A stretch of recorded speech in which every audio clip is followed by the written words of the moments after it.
Good evening and welcome to the Casual Chef's Kitchen. Enjoy the show.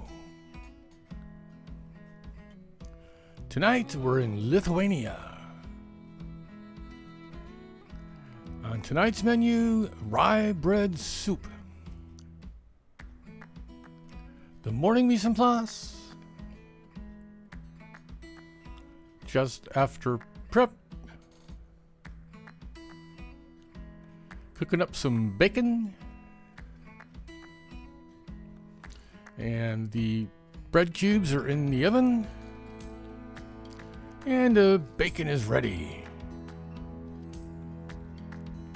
And the bread cubes are ready.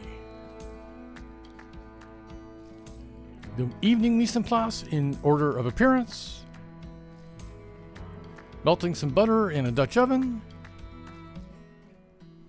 I add the onions and the garlic and saute for a few minutes. And then I add the carrots and the celery and continue to saute.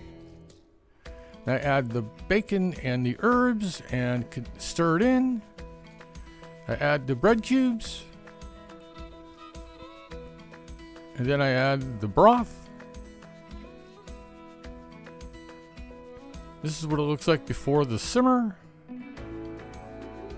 And it's going to simmer for about 25 minutes.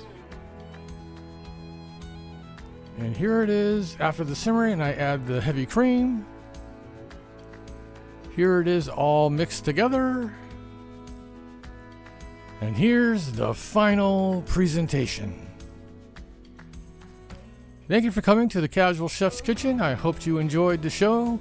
Have fun cooking.